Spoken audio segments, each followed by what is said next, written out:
여러분 마태복음 강의 128번째 시간입니다. 무화과 나무, 열매 맺지 못한 무화과 나무를 저주한 사건을 우리가 살펴보게 되었습니다. 이 무화과 나무를 저주한 사건은 지난 시간에 우리가 살펴보았던 성전 정화 사건과 밀접하게 관련이 되어져 있어요. 이렇게 이해하시는 것이 조금 더 말씀을 우리의 것으로 삼는 데 도움이 될 듯 싶습니다. 성전 정화 사건을 재해석해 준 사건이 무화과 나무를 저주한 사건이다. 이렇게 머릿속에다 어렵더라도 잠시 염두에 두시고 설교를 쫓아오시면 좋을 듯 싶습니다. 여러분, 마태복음과 마가복음에 의하면은 순서가 바뀌어져 있다, 이렇게 지난 시간에 말씀을 드렸습니다. 어떤 순서가 바뀌어져 있냐면, 마가복음은 이른 아침에 예수님께서 예루살렘으로 향하시다가 무화과 나무를 저주한 사건이 예루살렘에서 첫 행적의 기록으로 그렇게 우리에게 알려져 있어요. 그리고 나서 성전을 정화한 사건, 그리고 예수님께서 무화과 나무를 저주한 사건에 대한 이 결말이 또 기록되어져 있습니다.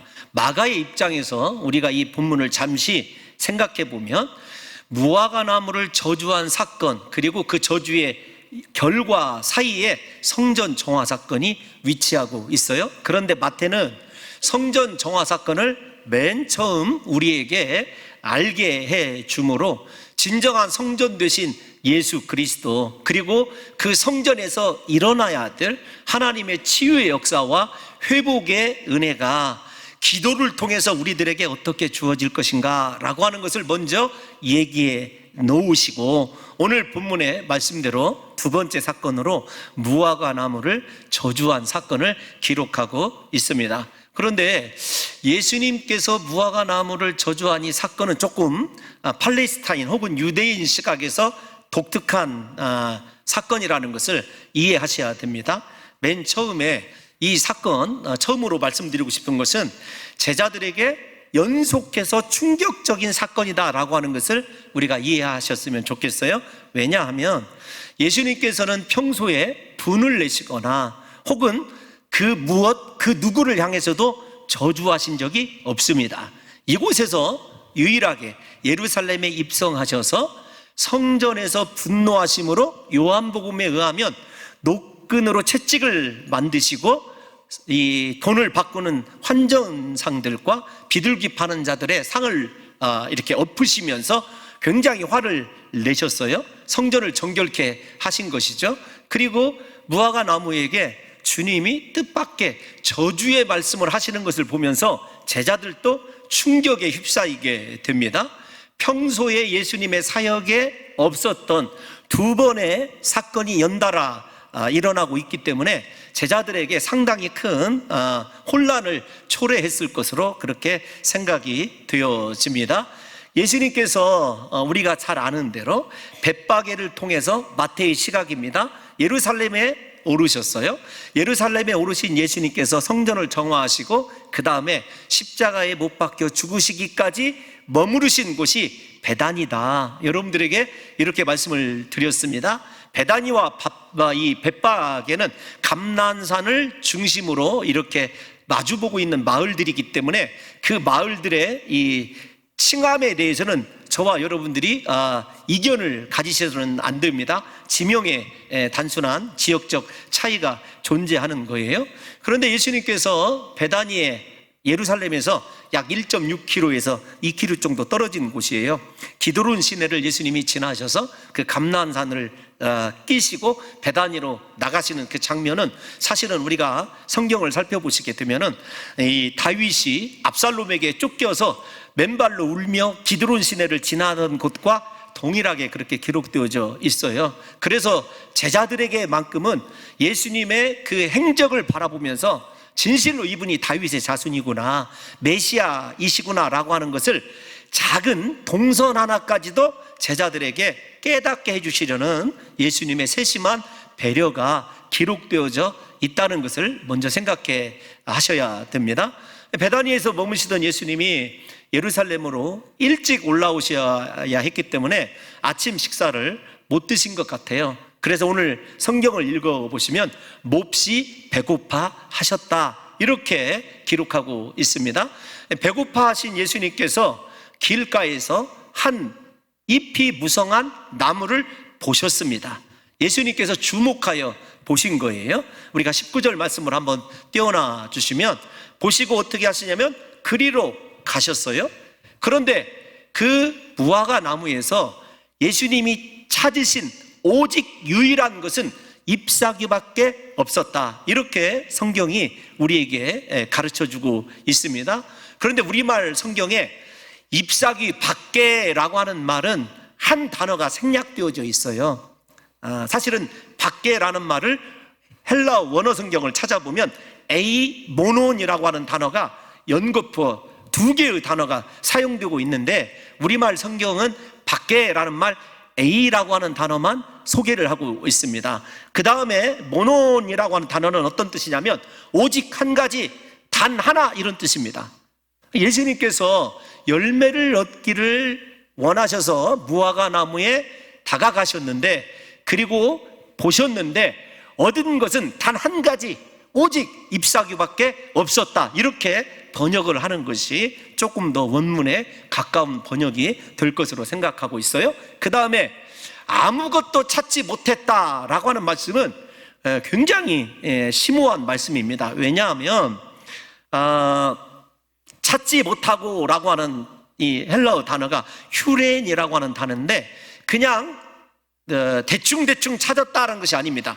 면밀히 탐사하여 세세하게 찾아보시다, 찾도록 찾다. 성경에서 그런 말 들어보신 적 있으시죠? 예수님께서 말세에 내가 믿음 있는 사람을 보겠느냐 찾겠느냐 라고 하는 단어예요. 그러니까 예수님께서 이 찾다라고 하는 단어는 굉장히 심판 혹은 종말론적인 단어입니다. 다시 말씀을 드리지만 세세하게 잎사귀 한 잎 한 잎을 이렇게 손으로 제끼시면서 혹 행여라도 한 알의 무화과 열매라도 찾기를 원하시는 예수님의 간절함과 절절함이 묻어있는 단어가 저기 나와 있는 찾지 못하다라고 하는 단어예요. 그런데 저 말씀을 우리가 생각해 보면 예수님의 이 자세한 행동을 이렇게 연거푸어 거듭드는 동사로 마태가 표현하는 이유가 있습니다. 왜냐하면 찾지 못했다라고 하는 이 단어가 예수님에게 얼마나 이 섭섭한 마음인지를 저와 여러분들이 창세기의 시각으로 조금 이해를 해보면 어떨까 하는 생각이 들어요. 창세기에 보게 되면 아브라함의 조카 롯 이야기가 나오죠. 소돔과 고모라를 멸하시러 하나님께서 소돔과 고모라로 향하실 때 아브라함이 기도합니다. 간구합니다. 아버지, 그 땅에 의인 50이 있다고 한다면 어떻게 하시겠습니까? 그래, 내가 멸하지 않겠다. 45, 40, 30, 20 마지막 10명까지 나왔을 때 아브라함이 그 성에 의인이 존재하지 않는다는 사실을 발견을 하고 포기를 하죠. 아브라함이 간절히 하나님과 함께 찾아 헤맸던 의인, 그 장면과 예수님께서 무화과 나무의 열매를 찾고 있는 이 장면을 우리 성도 여러분들이 오버랩해서 생각하시면 오늘 본문이 예수님에게 얼마나 침통한 사건인지를 생각해 보셔야 돼요. 예수님께서 왜 무화과 나무를 저주하셨겠는가? 단순히 시장하셔서 배고픔을 참지 못해서 무화과 나무를 저주하신 것이 아닙니다. 무화과 나무가 예루살렘에 거주하고 있는 혹은 성전에서 섬기고 봉사하는 대제사장들과 서기관들과 다음 시간에 살펴볼 장로들이라고 하는 것을 한마디로 총칭하면 유대의 당국자들이라는 것을 알게 되는 거예요. 그들에게서 혹시라도 열매 하나가 존재한다면 아마도 예루살렘 성이 그렇게 처절하게 무너지는 일은 없었지 않았을까, 이건 제 생각입니다. 사랑하는 성도 여러분들과 제가 그래서 이 본문을 자세히 들여다볼 이유가 어디에 있냐면, 그 당시에 유대 당국자들에게는 잎사귀라고 하는 형식은 아주 풍부했습니다. 우리가 생각하는 바리새인들, 서기관들, 대제사장들 얼마나 외적인 신앙에 대해서는 철저한 사람인지를 예수님도 그들의 형식에 대한 것은 인정해 주십니다.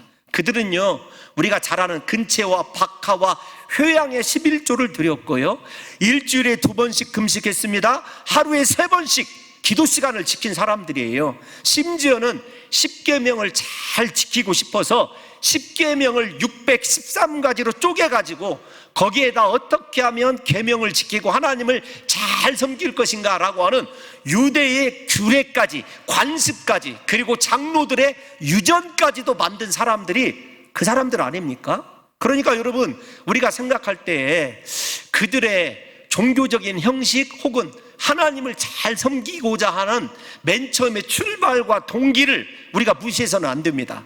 그래서 예수님께서도 너의 의가 바리새인들과 서기관들보다 낫지 아니하면 결단코 아버지 집에 들어갈 수 없다라고 주님이 강조하신 이유도 거기에 있어요.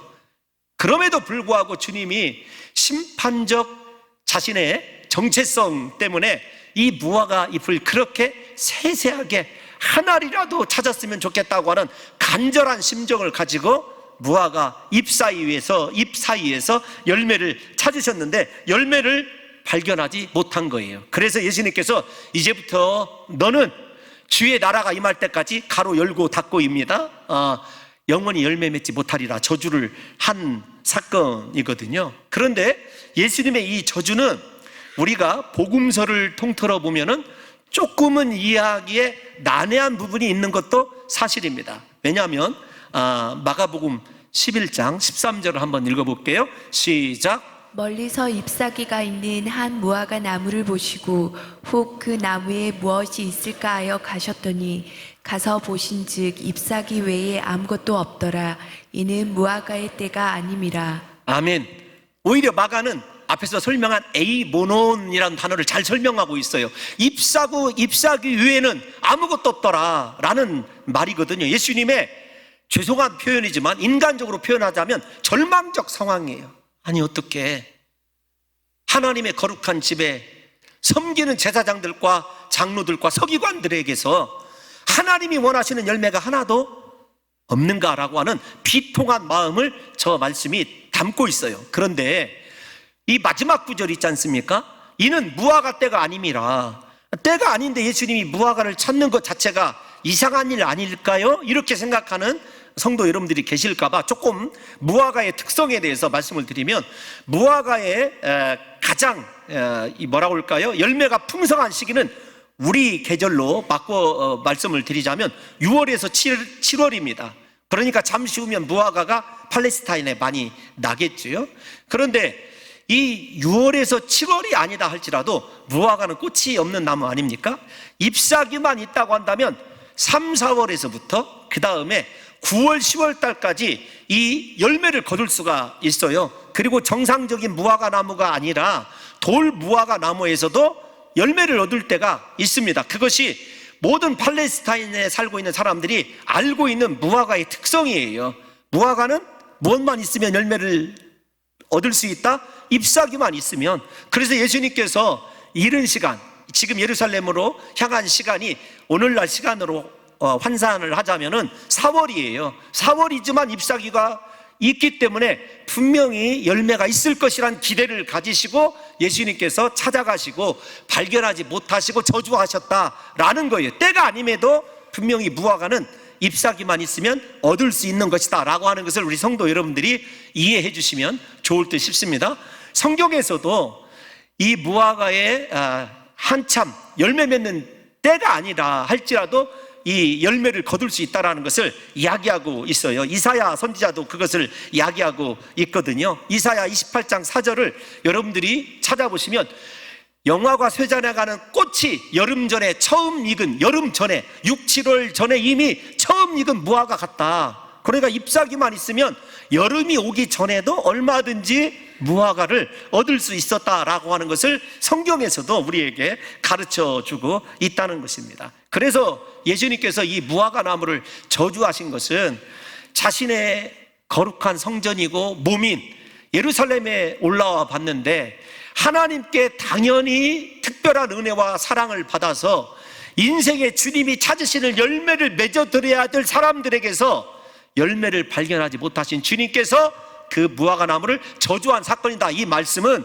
유대의 당국자들에 대한 심판이자 두 번째, 제자들에 대한 강력한 경고라고 하는 것을 우리 성도 여러분들과 제가 이해하셔야 합니다. 왜 그런가 하면 무화과 나무는요, 이스라엘을 대표하는 정체성을 가진 나무예요.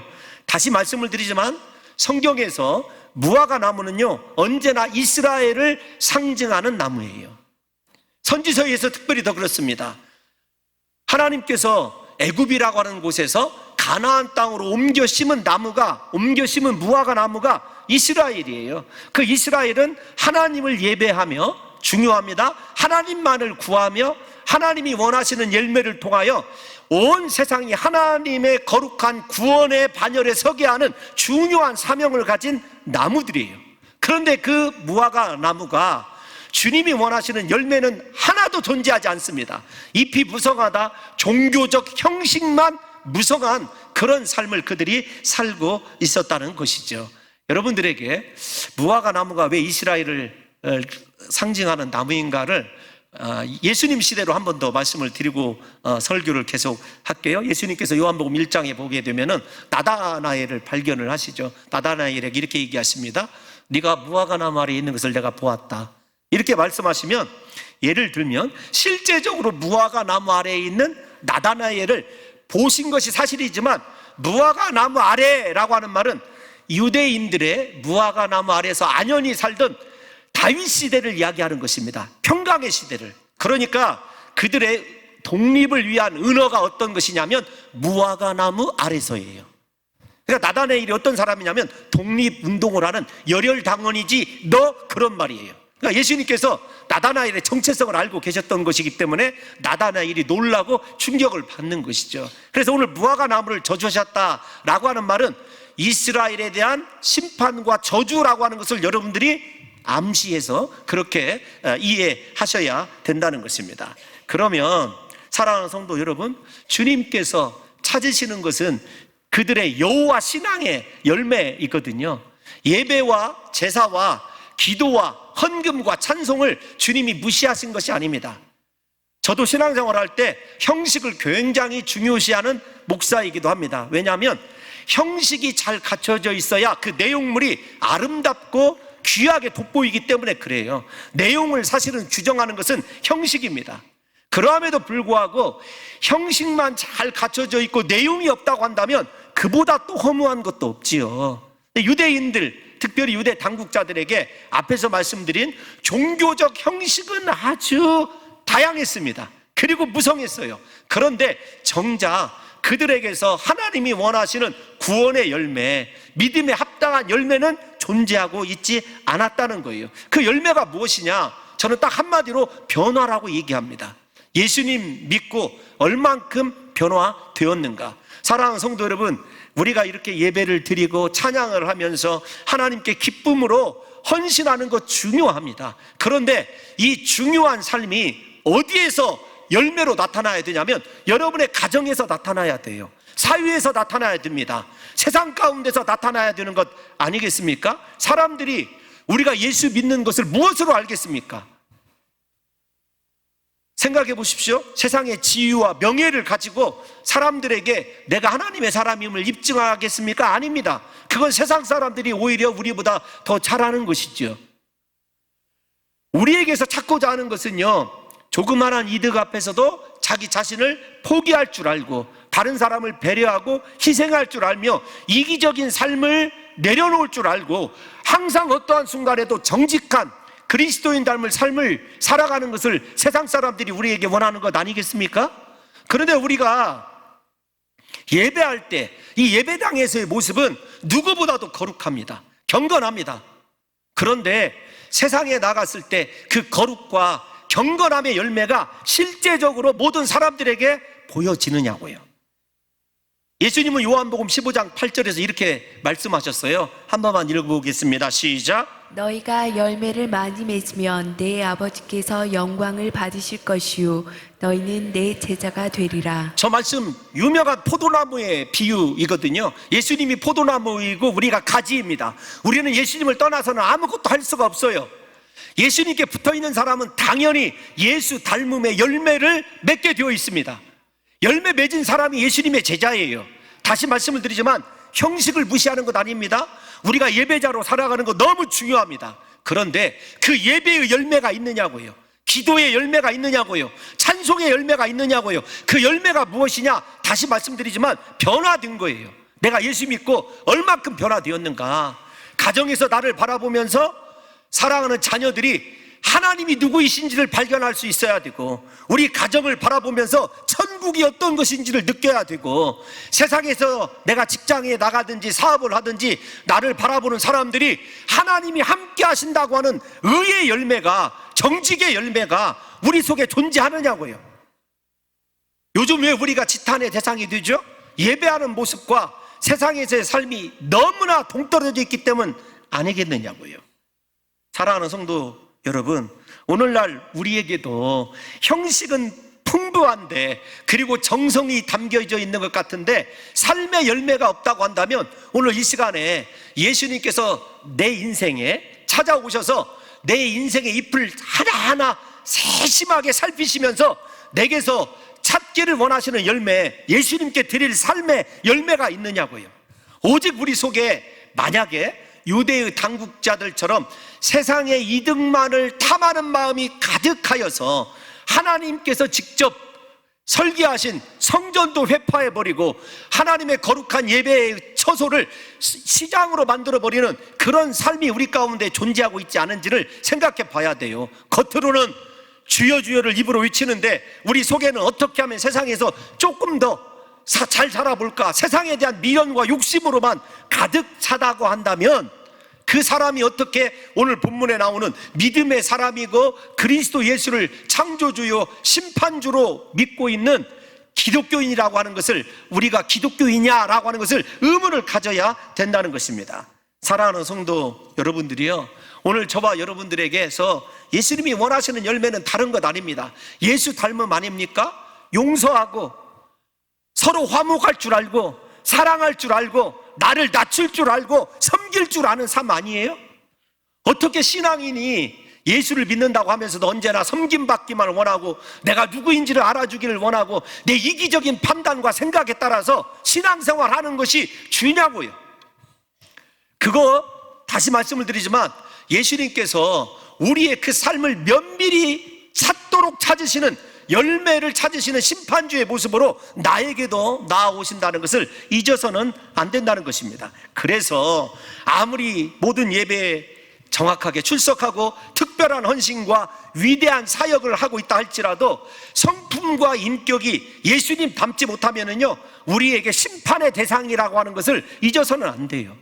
다시 말씀을 드립니다. 사랑하는 성도 여러분, 여러분들의 삶을 바라보면서 자녀들이 하나님을 발견할 수 있습니까? 함께 동역하고 사역하는 우리 형제, 그리스도 안에서 지체된 우리가 서로를 바라보면서 하나님의 위로가 어떤 것인지, 하나님께서 우리를 사랑하시는 것이 어떤 사랑인지를 서로를 통해서 느끼고 있느냐고요. 그것이 예수님이 우리에게 원하시는 열매 중에 열매라는 것입니다. 예수님께서는요, 나무의 열매 이야기를 그렇게 많이 마태복음에서 말씀을 하셔요. 우리가 7장에서도 이미 살펴보았습니다만, 어떤 나무가 좋은 나무냐, 다른 것 아닙니다. 좋은 열매 맺는 나무가 좋은 나무예요. 열매가 좋은 이 나무가 좋은 나무이지, 나무는 좋은데 열매가 없다, 혹은 열매가 나쁘다, 그러면 나쁜 나무예요. 우리가 마태복음 7장 19절에 보면 예수님께서 산상설교에서 이렇게 말씀하셨어요. 한번 읽어보겠습니다. 시작. 아름다운 열매를 맺지 아니하는 나무마다 찍혀 불에 던져지느니라. 아멘. 열매는 곧 심판을 이야기하는 것입니다. 마태에서. 사랑하는 성도 여러분들의 신앙의 열매, 삶의 열매가 하나님 보시기에 아름다운지를 한번 생각해 봐야 돼요. 여러분의 삶을 주님이 바라보실 때 어떻게 바라보실지, 진짜 하나님 보실 때 아름다운 인생인가, 혹은 사람들 보기에만 아름다운 인생인 양 의식하는 신앙인지를 우리가 생각해 봐야 한다는 것입니다. 열매가 아름답지 못하면 있다 할지라도 찍혀서 불에 던진다는 것이죠. 여러분, 예수님만 그렇게 얘기하신 것이 아닙니다. 세례 요한이 마태복음 3장에 보면 맨 처음으로 하나님의 거룩한 메시지를, 회개의 메시지를 선포했을 때 뭐라고 얘기하냐면 이렇게 이야기합니다. 마태복음 3장 10절을 보게 되면 시작. 이미 도끼가 나무 뿌리에 놓였으니 좋은 열매를 맺지 아니하는 나무마다 찍혀 불에 던져지리라. 아멘. 아름다운 열매, 좋은 열매, 선한 열매라고도 얘기할 수 있습니다. 저와 여러분들에게 예수님이 원하시는 신앙의 열매가 있느냐고요. 다시 말씀을 드립니다. 용서할 줄 알고, 나를 포기할 줄 알고, 나를 내려놓을 줄 알고, 예수님처럼 십자가에 죽기까지 순종하는 삶의 열매가 있느냐고요. 다른 사람에 대해서 오래 참아줄 줄 알고, 양선을 베풀 줄 알고, 하나님 앞에서 사랑을 구하고 하나님이 원하시는 진정한 위로의 열매를 우리가 가지고 있느냐라고 하는 것이 중요한 요소입니다. 그러므로 예수님께서 무화과 나무를 저주하신 사건은요, 굉장히 중요한 의미를 가지고 있어요. 어떤 것이냐면 예수님이 누구이신지를 제자들에게 다시 한번 가르쳐 주시는 거예요. 예수님이 창조주이시자 심판주 되심을 제자들에게 분명하게 보여주고 계신 것입니다. 예수님께서 무화과 나무를 저주하셨을 때 말씀으로 저주하셨어요. 이제부터 네가 영원토록 열매 맺지 못하리라. 즉시 우리말 성경에 곧이라고 되어 있습니다마는 즉시 뿌리부터 이 무화과 나무가 마른 것을 보게 됩니다. 그 예수님의 말씀대로 되는 것을 바라보면서 제자들이 예수님 앞에 엎드려야 되거든요. 왜냐하면 지금까지 한번 생각을 해보십시다. 예수님께서 말씀을 선포하실 때 말씀대로 되지 않은 사건이 있었는가를 생각해 보세요. 풍랑이는 바다를 예수님께서 잔잔하라 명하시니까 잔잔해졌습니다.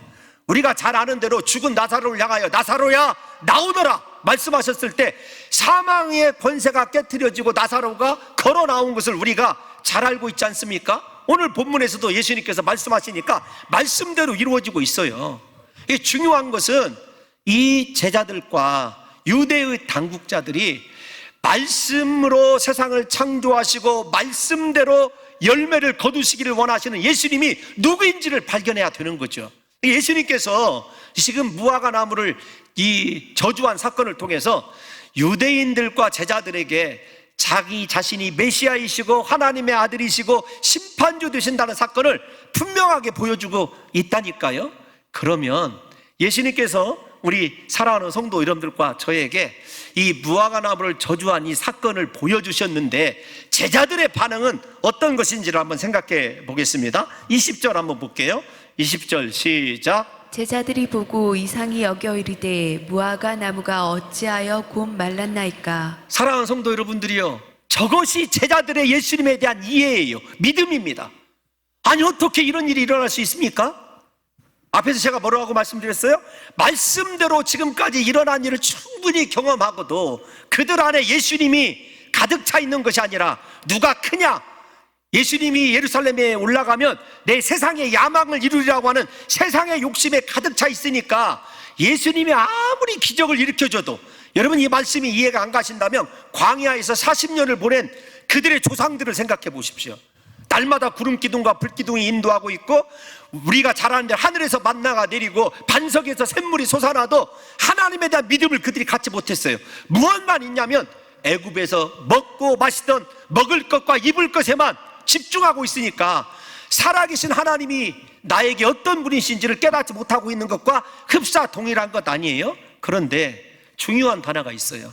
제자들이 무화과 나무가 마른 것을 보면서 이상히 여겼다, 이렇게 이야기하고 있습니다. 그러면 우리가 이제 앞으로 찾아가서 15절 한번 말씀 읽어볼게요. 지난 시간에 했던 것 유대의 당국자들에게 시작. 대제사장들과 서기관들이 예수께서 하시는 이상한 일과 예, 다시 한 번만 읽어볼게요. 시작. 대제사장들과 서기관들이 예수께서 하시는 이상한 일과 아멘. 대제사장들도 성전에 지금까지 오르지 못했던, 우리가 성전 정화 사건 때 딱 두 부류의 질병을 주님이 언급하셔요. 하나는 맹인들과 다리 저는 자들이죠. 예수님께 그들이 나왔어요. 나왔는데 그들은 예수 그리스도를 메시아이고 창조주이시고 심판주로 믿었기 때문에 예수님께 나가면 이 질병이 고침받을 것이라고 하는 것을 1도 의심하지 않았어요. 그들을 예수님께서 고쳐주셨습니다. 그런데 대제사장들과 서기관들은 그 병자들이 고침받고 예수님이 행하시는 기적을 보면서도 이상하다. 다시 20절로 가볼까요? 본문 20절로 가보면 무화과 나무가 마른 것을 보고 제자들도 이상한 일로 여겼어요. 그러면 우리 한번 물어봐야 됩니다. 사랑하는 성도 여러분들과 제가 오늘날 살아가면서 우리의 삶의 평안함, 우리 인생에 하나님께서 베푸신 능력과 기적이 하나님의 살아계심과 나를 구원하신 예수 그리스도의 능력이고, 오늘날에도 성경에 기록된 모든 기적이 내 것이라고는 믿음 안에서 아멘이 되고 내 삶에도 이런 일이 일어날 줄을 기대하는 믿음이 있습니까? 아니면 15절로 가겠습니다. 15절로 가보면 놀라운 기적을 보고 대제사장들과 서기관들이 노하다, 분노하다라는 말을 생각해 봐야 돼요.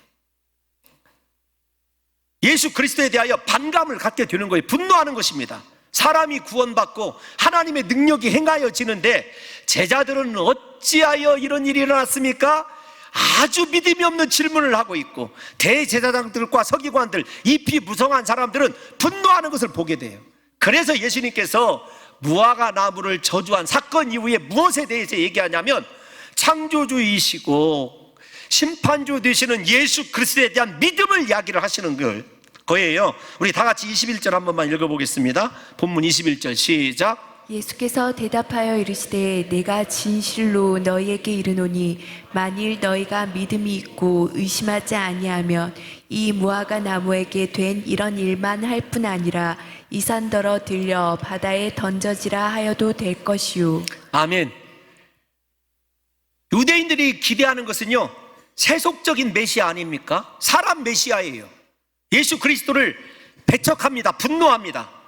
예수 그리스도를 영접하고 그분 앞에 엎드리게 되면 어떤 일이 일어나냐면 그리스도를 믿음으로 인정하고 이분이 진정한 메시아이시고 하나님의 아들이라는 것을 인정하게 되면 믿음 안에서 여러분 산이 들려서 바다에 던져지는 놀라운 역사가 일어날 것이라고 예수님이 말씀하고 계신 거예요. 중요한 건 유대인이나 제자들이나 예수님이 다시요 살아계신 하나님의 아들이시고 진정한 메시아라고 하는 믿음이 없었기 때문에 이상히 여기고 분노하게 되는 것 아니겠습니까? 그리고 궁금해하는 질문을 던지는 것이죠.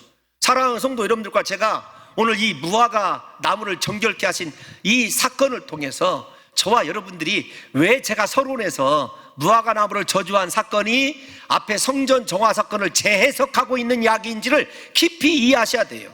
제자들이나 유대의 당국자들이나 다 그리스도가 누구이신지에 대한 깨달음이 없었던 것이고 예수님이 하나님이시라고 하는 믿음이 없었기 때문에 의문을 갖고 있고 이상한 일이다 혹은 분노하게 되어 있는 것 아니겠습니까? 사랑하는 성도 여러분들과 저의 믿음은 어떻습니까?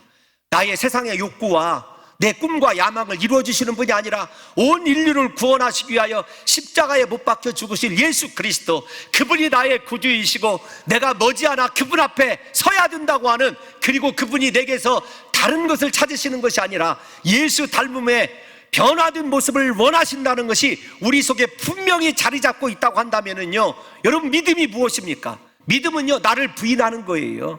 하나님께 내 인생을 드리는 것이고 내 모든 것을 의지하는 것이 믿음 아니겠습니까?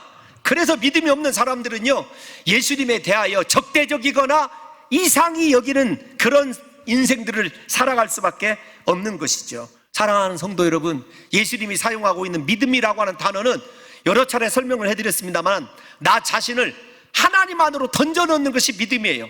비록 죄와 허물밖에 없지만 하나님 안으로 나를 믿음 가운데 예수님이 나를 받아주실 것이다, 나의 죄를 씻어주시고 용서해 주실 것이라고 하는 확신을 가지고 예수님 앞에 나를 던져 넣으면은요 내가 그 예수님 안에서 거룩해지고 성결해질 뿐만 아니라 하나님의 능력이 내 안으로 흘러오게 되는 것이 믿음인 줄로 믿습니다. 여러분 믿음이 이렇게 귀중한 거예요. 부디 예수님이 나의 구주 되심을 믿는다고 한다면 오늘 저와 여러분들이 과거에 그리고 지금의 저와 여러분들의 전체를 예수님 안으로 피스토스 믿음 던져 넣으심으로 말미암아 내 안에서 사랑하는 성도 여러분, 나는 없고 오직 하나님만 충만히 거하심으로 내게서 나타나는 것이 말씀이고 내게서 보여지는 것이 살아계신 하나님의 십자가 은혜이시기를 예수님의 이름으로 축원합니다. 사랑하는 성도 여러분, 그래서요 진정한 믿음의 사람은요 자신의 힘이나 지혜나 그리고 인생의 노력을 의지하지 않습니다. 오직 나를 긍휼히 여기시고 나에게 찾아와 주시고 나의 이름을 불러주시는 예수님만 의지하는 삶을 살아가게 되어 있는 것 아니겠습니까? 제자들과 여러분 유대의 당국자들은요, 자신의 죄와 허물을 용서하시기 위하여 십자가에 못 박혀 죽으실 예수 그리스도는요, 일도 없었어요.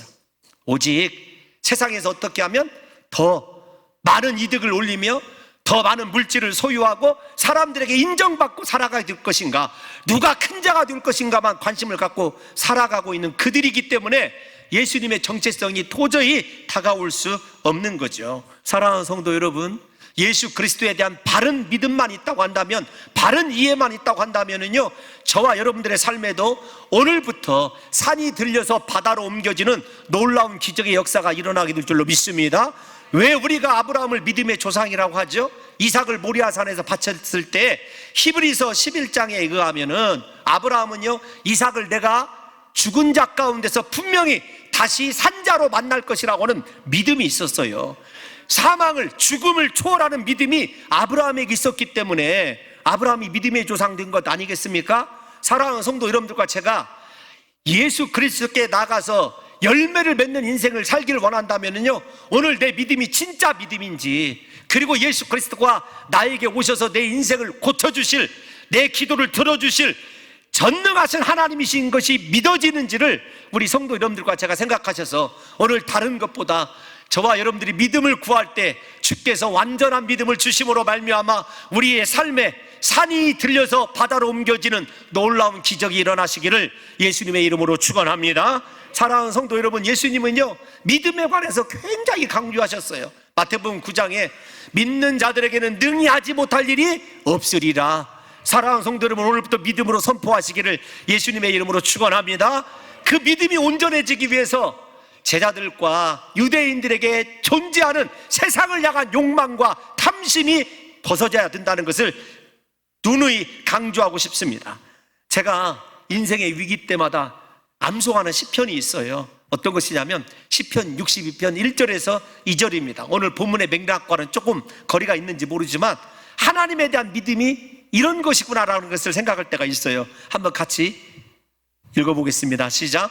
나의 영혼이 잠잠히 하나님만 바라며 나의 구원이 그에게서 나오는도다. 오직 그만이 나의 반석이시요 나의 구원이시요 나의 요새이시니 내가 크게 흔들리지 아니하리로다. 아멘. 사랑하는 성도 여러분, 부디 예수 그리스도가 나의 구주 되심을 믿으시기를 예수님의 이름으로 축원합니다. 여러분, 비록 지금 내 삶의 현실이 사람 때문에 단 한 번의 숨조차 쉬기 힘들고 도저히 해결할 수 없는 물질의 문제가 여리고성처럼 내 앞길에 놓여 있고 건강을 잃어서 사망의 음침한 골짜기가 나를 기다리고 있어도 염려하거나 근심하지 말아야 됩니다. 사랑하는 성도 여러분들과 저의 신앙 고백이 십자가이고 그리스도 예수라고 하는 예수님에 대한 바른 믿음만 있다고 한다면요, 모든 것들이 변하여 은혜가 되고 축복이 되는 역사가 일어나게 될 줄로 믿습니다. 그래서 제자들에게, 유대인들에게 예수님이 내가 메시아이고 하나님의 아들이시기 때문에 나에 대한 온전한 믿음을 갖고 그리고 세상에 대한 모든 것들을 내려놓기를 원하셨기 때문에 무화과 나무를 저주하셨다는 것을 잊어서는 안 됩니다. 또 하나, 마지막이죠. 예수님께서 성전 정화 사건 때 예루살렘 성전을 무엇이라고 얘기하셨죠? 내 집은 만민이 기도하는 집이다, 이렇게 말씀하셨어요. 오늘 무화과 나무의 비유의 마지막 절 22절 저주한 사건의 마지막 절 한번 읽어보겠습니다. 시작. 너희가 기도할 때에 무엇이든지 믿고 구하는 것은 다 받으리라 하시니라. 아멘. 다시 말씀을 드리지만 무화과 나무를 저주하신 사건이 성전 정화 사건의 재해석인지를, 여러분들이 왜 재해석이라고 하는지를 이해하셔야 됩니다. 예수님께서 뭐라고 말씀하시냐면 믿음의 사람은 예수 그리스도께 기도한다는 거예요. 아무리 앞에 태산 같은 인생의 어려움이 내 앞길을 가로막고 있어도 믿음으로 기도하면 그 문제들이 해결될 줄로 믿습니다. 주님이 우리에게 요구하시는 것 믿음밖에 없다라는 것을 분명히 알 수 있는 것 아니겠습니까? 그러므로 진짜 믿음의 사람들에게 주님이 주신 유일한 축복은 저는 기도하는 것이라고 생각이 되어집니다. 예수님은 이미 제자들에게 기도 응답에 대한 약속을 해주셨어요. 유명한 마태복음 7장 7절의 말씀, 우리가 다 잘 알고 있는 말씀 아니겠습니까? 시작. 구하라 그리하면 너희에게 주실 것이요 찾으라 그리하면 찾아낼 것이요 문을 두드리라 그리하면 너희에게 열릴 것이니. 아멘. 왜 기도하지 않을까요? 왜 우리가 기도를 게을리할까요? 원인은 한 가지입니다. 예수 그리스도에 대한 주님이 원하시는 십자가의 길, 하나님께 순종하는 진정한 메시아 되신 예수 그리스도 닮은 삶을 살아낼 수 있는 믿음의 실력이 없기 때문에 기도하지 않는 것입니다. 제가 1부 때 이런 말씀을 드렸어요.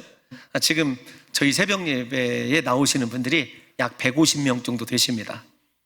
조금 우리가 잘 아시는 대로 특세 때는 약 400명 정도 이렇게 같이 기도를 드리는데, 제가 잃어버린 50명을 찾기 위해서 기도하고 있어요. 하나님, 우리가 그래도 새벽 예배는 한 200명 정도로 드려야 되는 것 아니겠습니까? 아니, 매일매일 나오시는 150명의 성도들이 참 대단하고 존경해요. 그럼에도 왜 기도하지 않을까? 기도해야 되는데, 우리에게요, 기도보다 더 쉽게 붙잡을 수 있는 것이 아직도 우리 손에 남아있기 때문에 그런 것 아닐까요? 사람도 있고 도와줄 수 있는, 그리고 아직 통장에 잔고도 있고 내 방법도 있고 이렇게 하면 내가 될 것 같다고 하는 내 생각과 지혜가 예수님께 엎드려야 된다, 지금이 기도해야 될 때이다, 지금밖에는 기회가 없다라고 절박하게 생각한다면, 여러분 믿음으로 예수 그리스도께 나와서 기도할 때 이 말씀대로 다 받을 것 아니겠습니까? 이 말씀이 살아계신 예수님의 말씀이라고 한다면 저와 여러분들이 오늘 다시 서야 될 곳이 기도의 자리 아니겠느냐고요. 예수님께서 기도할 때요, 가장 싫어하는 것이 의심하는 것입니다. 그래서 제자들에게 의심하지 말라고 하는 거죠. 야고보 사도도 야고보 1장을 보게 되면은요, 의심하면서 기도하는 자는 주께 무엇이든지 얻을 줄 기대하지 말아라, 아주 단호하게 말씀하십니다. 사랑하는 성도 여러분들이요, 우리의 믿음의 기도는요, 역사하는 힘이 있습니다. 기도의 사도인 이 야고보가 우리에게 그렇게 가르쳐주고 있어요. 엘리야를 마지막에 야고보서 5장에 이야기하고 있지 않습니까? 그래서 야고보서를 보면 1장 기도로 시작해서 5장 마지막이 기도로 끝나요. 그러니까 야고보서의 내용은 기도에 관한 교훈이라고 해도 과언이 아닙니다. 마지막 기도의 샘플로 우리에게 보여주는 사람이 엘리야예요. 엘리야는 우리와 성정이 같았다. 그런데 엘리야가 기도하니까 3년 반 동안 이슬도 내리지 아니하고, 엘리야가 기도하니까 하늘에서 비가 내렸다는 이야기를 야고보가 우리들에게 전해주고 있어요. 그럼에도 불구하고 사랑하는 성도 여러분들과 저는 하나님 앞에 어떤 믿음을 가지고 살아가길래, 혹은 예수님에게 저주받는 무화과 나무가 아니라고 한다면 하나님께 나와서 엎드리고 기도하고, 주님만이 나의 소망이십니다, 주님만이 나의 구원이십니다, 믿음을 가지고 엎드리실 때 사랑하는 성도 여러분들이 무엇을 구하든지 하나님께서 다 허락해 주시는 놀라운 역사가 일어나게 될 줄로 믿습니다. 여러분, 요한복음에서도 강조하시는 것이 기도 응답에 대한 약속이에요. 제가 설교를 준비하면서 A.J. 고든이라고 하는 목사님이 한 말을 아주 그냥 가슴에 새겨두었어요. 어떤 말이냐면, 기도한 다음에는 더 큰 일을 할 수 있다, 그러나 기도하기까지는 더 큰 일을 할 수 없다. 사랑하는 성도 여러분, 기도가 우리의 능력인 줄로 믿습니다. 오늘부터 믿음으로 여러분의 새로운 인생을 설계하시고, 여러분의 믿음의 기도 때문에 우리의 삶을 가로막고 있는 태산 같은 문제들이 옮겨지는 놀라운 은혜를 체험하시되, 사랑하는 성도 여러분, 그 기도의 열매가 예수님께서 찾으시는 열매가 됨으로 말미암아 저주받은 인생이 아니라 예수님께 잘하였도다, 착하고 충성된 종, 혹은 예수님의 제자라고 인정받으시는 놀라운 은혜만 넘치시기를 예수님의 이름으로 축원합니다.